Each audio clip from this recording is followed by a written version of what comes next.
तो ये WhatsApp guys, कैसे हैं आप लोग। तो आज मैं the legend of sword immortal का न्यू एपिसोड एक्सप्लेन करने वाला हूँ। तो चलिए वीडियो को शुरू करते हैं बिना कोई टाइम वेस्ट किए हुए।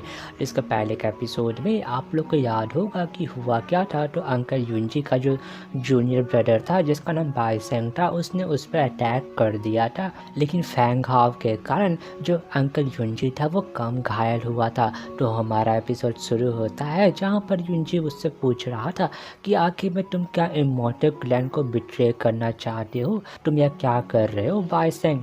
तो बाइसेंग बोल रहा था कि पहली बात कि मैं जो इमॉर्टल क्लैन का डिसाइपल नहीं हूँ तो मैं उसे बिट्रे कैसे कर सकता हूँ, और दूसरी बात कि मैं जो अपना डेमन्स क्लैन का मदद कर रहा हूँ इस पूरे वर्ल्ड पर राज करने के लिए। तो मैं यह बात बता दूँ कि मैं जो डेमन्स क्लैन का डिसाइपल हूँ और मैं यहाँ पर बस डेमन्स क्लैन का मदद करने के लिए आया हुआ था। तो ये बात सुनकर अंकल युनजी उससे पूछ रहा था कि उस समय जब ईस्ट सी पर डेमन्स ने अटैक किया था तो जो मूस वान था वो वहाँ पर अकेला गया था एबेसिस में डेमन्स रेस से फाइट करने के लिए, और पूछ रहा था कि क्या वो सब बस एक छलावा था, वो सब एक धोखा था। ये बात सुनकर बाइसेंग बोल रहा था कि नहीं नहीं रुक जाओ, क्योंकि उस समय बहुत ज़्यादा इमॉर्टल क्लैन के डिसाइपल वहाँ पर थे। तो जो हेवनली किंग है डेमन्स रेस का वो भी कुछ नहीं कर पाता। तो आखिर में मैं क्या कर सकता था, मुझे वह करना पड़ा। ये बात सुनकर तो अंकल युनजी बोल रहा था तो अच्छा तो तुमने अब इसीलिए अपने आदमियों को ही मार दिया। तो बाइसेंग बोल रहा था कि यह तो उनके लिए खुशी करने की बात है कि उन लोग जो डेमन्स रेस के लिए मारे गए, और इन जैसे घटिया लूजर्स को मारने के लिए मुझे भला क्या अफसोस होगा, क्योंकि उन लोग तो डेमन्स रेस के लिए मारे गए। यह तो अच्छी बात है। तो तभी अंकल युनजी बोल रहा था अपना असलियत चेहरा लेके आ चुके हो मेरे सामने, तो क्या तुम्हें अब डर नहीं है कि मैं सबको बता दूंगा तुम्हारे बारे में और तुम्हारा प्लान खत्म हो जाएगा। तो ये बात सुनकर बाइसेंग बोल रहा था कि मैं तुम्हें और फैंग हाव को मार दूंगा, तो भला किसी को कैसे पता चलेगा कि मैं असलियत में डेमन्स क्लैन का बंदा हूँ। ये बात सुनकर तभी हम देखते हैं कि जो डोंग फैंग हाव था वो जो अंकल युनजी के पास आने लगता है, लेकिन अंकल युनजी उसको यहाँ पर से जाने के लिए बोल रहा था। लेकिन तभी डोंग फैंग हाव अपना क्रिएशन आई का पावर यूज़ करना चाह रहा था, लेकिन वो यूज़ नहीं कर पाता है। तो वो अपनी सिस्टर बाई से पूछता है कि आखिर में ऐसा क्यों हो रहा है। तो सिस्टर बाई उसको बता रही थी कि देखो पहली बात कि तुम्हारा जो पावर है स्पिरिचुअल पावर बहुत ज़्यादा ख़त्म हो चुका है, इसलिए अब तुम इसे यूज़ नहीं कर सकते हो, और उसको बोल रही थी कि तुम यहाँ से अभी चले जाओ। ये बात सुनकर डोंग फैंग हाव बोल रहा था कि इससे फ़र्क नहीं पड़ता है, मैं अंकल युनजी को यहाँ पर छोड़ के नहीं जाने वाला हूँ। तो यह बात सुनकर जो सिस्टर बाई थी वो स्माइल करती है। तभी हम देखते हैं कि जो बाइसेंग था वो अंकल युनजी को बोल रहा था कि देखो तुम बहुत ज़्यादा पावरफुल इमॉर्टल सॉर्ड इमॉर्टल हो, लेकिन यह बात भी है कि तभी तुम सीरियसली इंजर्ड हो रखे हो, तो तुम जो मेरा कोई भी सामना नहीं कर सकते हो, क्योंकि मैं जो है इमॉर्टल अर्थ स्टेज को भी ब्रेक थ्रू कर चुका हूँ।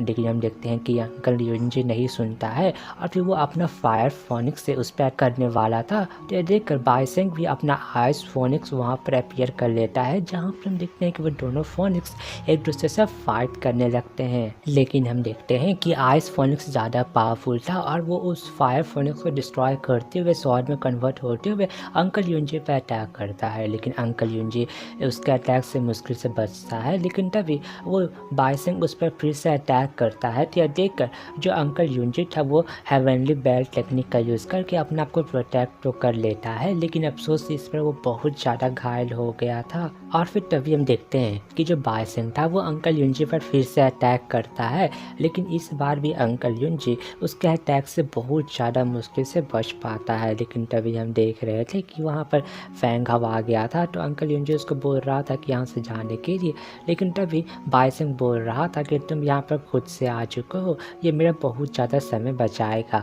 तभी हम देखते हैं कि फैंग हाव को गुस्सा आ गया था और बोल रहा था कि अगर डेमन रेस ने यह अटैक नहीं किया होता तो मेरे फादर मेरे साथ होते और मैं तुम्हें यहाँ पर मार के रहूँगा, और उस पर अटैक करने के लिए अपना कोई टेक्निक चार्ज करने लगता है। तो यह देखकर बाइसेंग बोल रहा था तुम मुझे मारना चाहते हो, लेकिन अफसोस तुम्हारे पास उतना पावर नहीं है। तो तभी हम देखते हैं कि वो भी उस पर अटैक करता है शॉट की मदद से, लेकिन फैंग हाव उसका अटैक ज़्यादा देर तक नहीं रोक पाता है और वो पीछे हो गया था। और फिर तभी अंकल युनजी वहाँ पर sky burning shot technique perform करते हैं, जहाँ पर एक फायर फोनिक्स उस बाइसन का अटैक रोकने लगता है। लेकिन तभी अंकल युनजी फैंग हाओ को बोल रहा था कि तुम यहाँ से चले जाओ, मेरा चिंता मत करो, और हाँ वो खासकर उस बॉक्स को प्रोटेक्ट करते रहना मरते दम तक। और फिर तभी वो वहाँ पर एक तलिस्मान से एक पोर्टल ओपन कर देता है, जहाँ पर जो फैंग हाओ था वो उस पोर्टल के अंदर जाने लगता है। वो कुछ भी नहीं कर पा रहा था। देख कर बाइसन बोल रहा था कि अच्छा तो तुम इस बच्चे का जान अपने जान से बचाना चाहते हो, और उस पर अटैक कर देता है। लेकिन हम देखते हैं कि इस बार अंकल युनजी और ज़्यादा घायल हो गया था, और वो बोल रहा था फैंग हाओ को अपना ख्याल रखने के लिए, और फैंग हाओ वहाँ से चला जाता है। तभी बाइसन बोल रहा था कि पहले मैं इस गधे को मार लूँगा, उसके बाद फैंग हाओ को जिंदा कैप्चर कर लूँगा। और फिर वो अटैक कर देता है, जहाँ पर अंकल युनजी उसका अटैक रोकने लगता है। तभी ये बाइसन चेंज होता है और हमें बहुत ज़्यादा खूबसूरत जगह का सीन दिखाया जाता है। और फिर तभी हम वहाँ पर एक लड़की का सीन देखते हैं जो कि अपना रुमाल पानी से धो रही थी, और ये कोई और नहीं बल्कि सियाओ है, जाओ डायनेस्टी की प्रिंसेस। और फिर तभी हम लड़की का सीन देखते हैं जिसका नाम लिंग सुई है, जो कि इसकी सर्वेंट है प्रिंसेस सियाओ की। और तभी हम देखते हैं कि वहाँ पर एक पोर्टल ओपन होता है, जहाँ पर से डोंग फैंग हाओ गिरता है, और हम वहाँ पे एक और बंदे का सीन देखते हैं जिसका नाम ऊ सेंग है, जो कि थर्ड प्रिंस है, और ये लड़का है, ठीक है। और जब फैंग हाओ का बॉडी वहाँ पर गिरा था तो उसके बॉडी के चारों तरफ बहुत ज़्यादा लाइटनिंग एनर्जी फ्लो हो रहा था। तो देख कर लिंग सुई बोल रही थी कि मुझे लग रहा है कि इसके बॉडी में कोई बहुत ज़्यादा रेयर ट्रेजर होगा। तो ये बात सुनकर प्रिंसेस सियाओ बोल रही थी कि ये ट्रेजर किसी और का बिलोंग करता है, तो हम कैसे ही नहीं ले सकते हैं जब तक वो बंदा मर नहीं जाता है तब तक। और फिर तभी वो अपना पावर यूज़ करने लगती है। अपने पावर की मदद से उसको बॉडी को डोंग फैंग के बॉडी को उठा के अपने पास लेके आती है, और उसका ट्रीटमेंट करने के लिए एक पिल बाहर निकाल लेती है। यह देखकर लिंग सुई बोल रही थी कि किसी तरह क्या आप इसको क्योर करना चाहते हैं। तो बात सुनकर प्रिंसेस सियाओ बोल रही थी कि हाँ करना तो चाहती हूँ, क्योंकि अगर ऐसा नहीं किया तो यहाँ पर जो डेमोनिक बीस्ट है वो इसे खा जाएंगे मार के। ये बात सुनकर लिंग सुई बोल रही थी कि अगर क्या हो या एक गंदा पर्सन हो तो प्रिंसेस सियाओ बोल रही थी कि इससे फर्क नहीं पड़ता है। तभी जो प्रिंसेस ऊ सांग था, जो कि एक लड़का है, हाँ बोल रहा था कि इसके बॉडी में बहुत ज़्यादा ट्रेजर है, तो क्या हम लोग उसे ले सकते हैं। तो जब प्रिंसेस सियाओ थी वो बोल रही थी अगर तुम्हें यह ट्रेजर चाहिए तो तुम्हें यह ट्रेजर खुद से फाइंड आउट करना पड़ेगा। तुम्हें यह किसी ने भी हक नहीं दिया है कि तुम किसी को मार के यह ट्रेजर हासिल करो।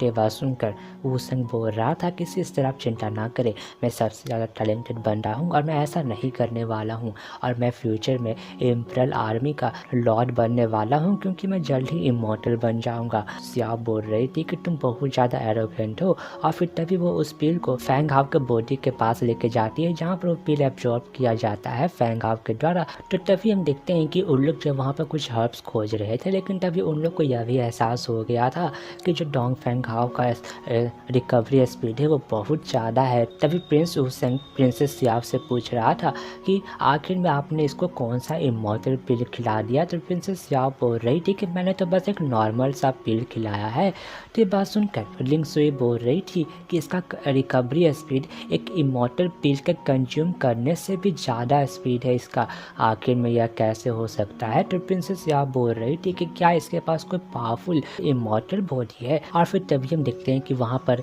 दो पंछी आ गए थे, जिस पर दो बंदे थे, जिसमें से लड़की का नाम क्यून ऊ सांग था और लड़के का नाम क्यून फैंग था, जहाँ पर उन लोग हेवनली स्वॉर्ड माउंटेन से आए हुए थे।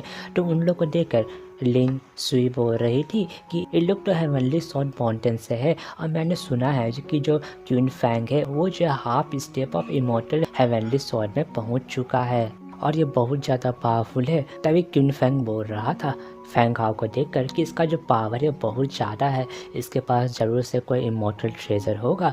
तो क्यून ऊ सांग बोल रही थी उसकी सिस्टर कि ब्रदर मैंने इसे पहले देखा है, तो यह ट्रेजर मेरा है, आप मुझसे यह नहीं छीन सकते हैं।